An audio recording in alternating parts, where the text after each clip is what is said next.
आप सभी का बहुत बहुत स्वागत है ज्योतिष ऊर्जा में। संपूर्ण विश्व 5 तत्वों से बना हुआ है। ये 5 तत्व अदृश्य हैं, पर पूरा विश्व इसी से बना हुआ है।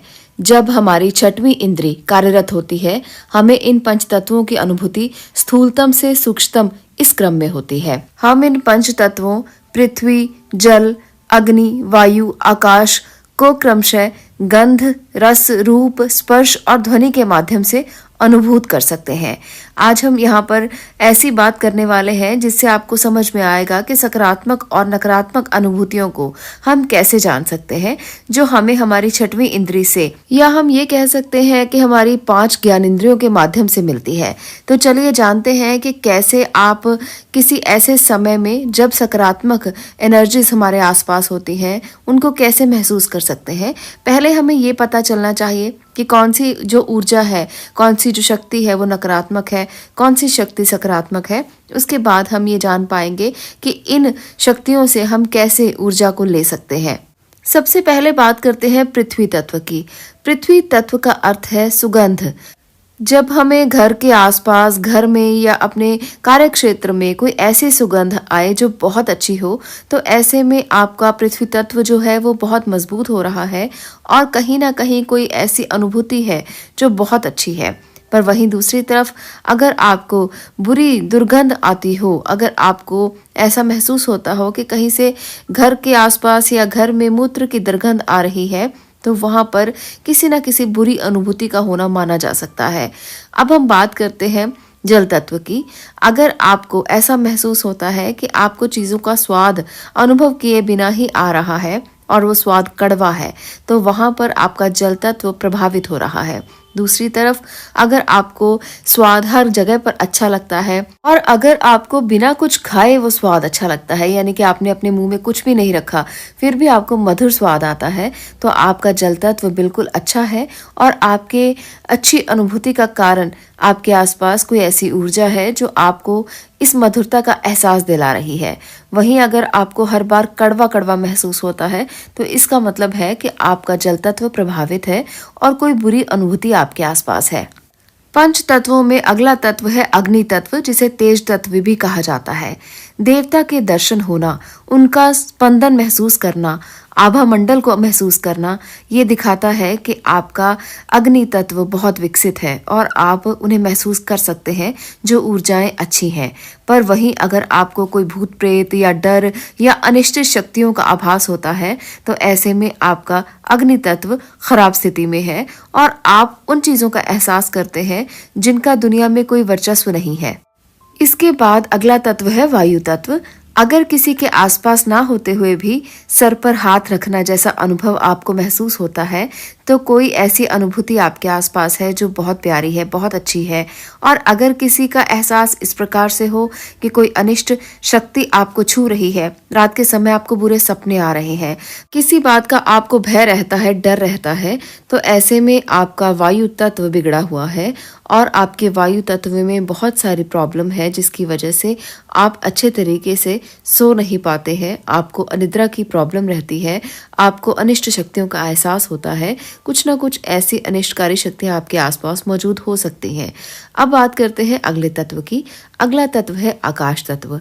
अगर आपको कभी ऐसा महसूस होता है कि आपको घंटी बजाए बिना घंटी की नाद सुनाई देते हैं, शंख के नाद सुनाई देते हैं और आपको ये अनुभव सुनने में बहुत अच्छा लगता है, तो इसका मतलब है कि कोई खूबसूरत अनुभूति आपके आसपास है। और वहीं दूसरी तरफ अगर आपको किसी तरह से संभाषण, भयप्रद चीजें, विचित्र चीजें सुनाई देती हैं, विचित्र ध्वनियां सुनाई देती हैं, तो इसका मतलब है कि कोई अनिष्टकारी शक्ति आपके आसपास है। तो इन 5 तत्वों के माध्यम से आप जान सकते हैं कि कौन सी अदृश्य शक्तियां आपके आसपास हैं। उसी प्रकार से आप उन शक्तियों को आभास करके उनके साथ सामंजस्य बिठा सकते हैं। सूक्ष्म विश्व सर्वत्र विद्यमान है, पर उसकी अनुभूति हम नहीं ले पाते। भले ही हमें उसकी अनुभूति न हो, उसका हमारे जीवन पर प्रभाव बहुत बड़ा होता है। इस सूक्ष्म विश्व के स्पंदन को पकड़ पाने के लिए हमारी छठी इंद्री का जागृत होना बहुत जरूरी है। इसे आध्यात्मिक एंटीना भी कहा जाता है। इसके लिए क्या करना है? जब हम साधना करते हैं, हमारी छठी इंद्री जागृत हो जाती है।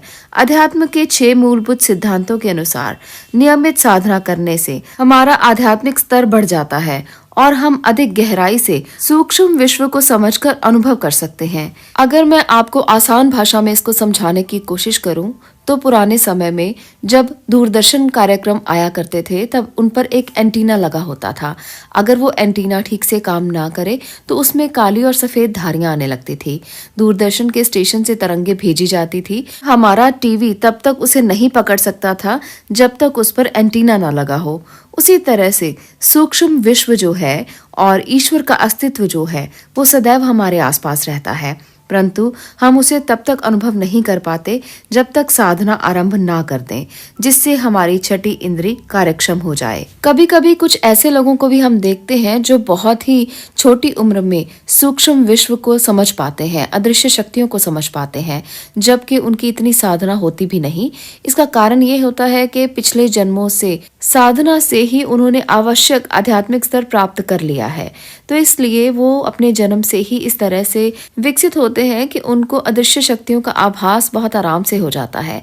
जैसे जैसे हमारा आध्यात्मिक स्तर बढ़ता है, हम अपनी सूक्ष्म संवेदी क्षमता अर्थात अपनी छठी इंद्री से सूक्ष्म विश्व को भी गहराई से जानने लगते हैं। तो इसलिए हमें अपनी छठी इंद्री को विकसित करना है, आध्यात्मिक स्तर को विकसित करना है। इसके लिए एक खास समय होता है, वो है ब्रह्म मुहूर्त का समय।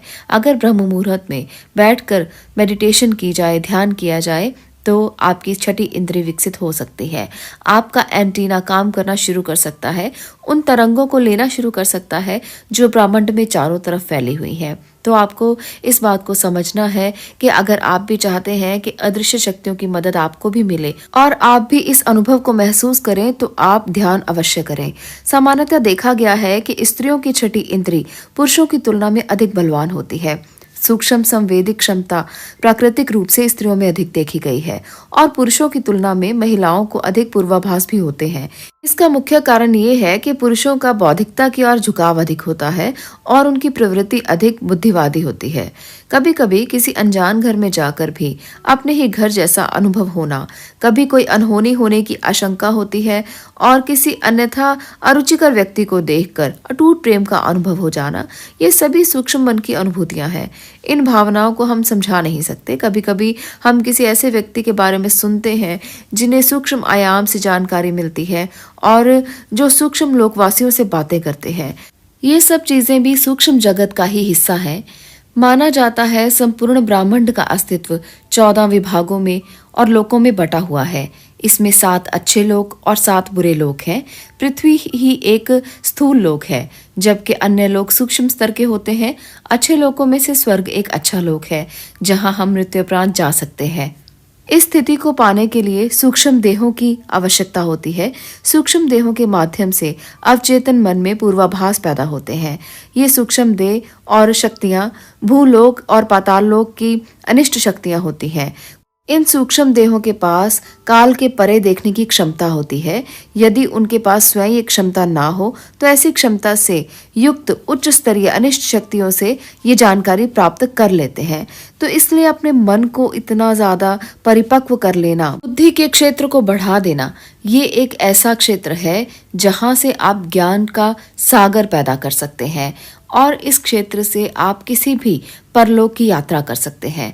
तो इस प्रकार से अगर आप भी अनिष्ट शक्तियों की मदद चाहते हैं, तो इस समय ब्रह्म मुहूर्त में ध्यान करके जीवन के उस परम क्षेत्र को पा सकते हैं जिसका दायरा सीमित नहीं है, जहां असीमित क्षमताएं हैं, जहां असीमित बातें हैं, जहां अदृश्य शक्तियां हैं। उनकी ऊर्जा को ग्रहण करने के लिए आपको अपने एंटीना को सक्षम करना होगा और अपनी बुद्धि को विकसित करके परिपक्व करना होगा। तो ये अगर आप कर पाएंगे तो अदृश्य शक्तियों को आप महसूस कर पाएंगे और वो अदृश्य शक्तियां आपके अंदर की होंगी। इसलिए आप उनसे जो कहेंगे, आप उनसे जो करवाएंगे, वो वही करेंगी। वही आपको बताएंगी, वही आपको दिखाएंगी और आप एक पूर्ण विकसित रूप में उभरेंगे। तो इस प्रकार से अगर आप भी अपनी शक्तियों को जागृत कर पाए तो आप अपनी अदृश्य शक्तियों की मदद आराम से ले सकते हैं। आज के लिए इतना ही। अगर आपको ये वीडियो अच्छी लगी हो तो इस वीडियो को लाइक अवश्य करें, लोगों के साथ इसे शेयर जरूर करें ताकि उनको भी अदृश्य शक्तियों के बारे में जानकारी मिल सके। आप सब लोगों का इस वीडियो को देखने के लिए बहुत बहुत धन्यवाद।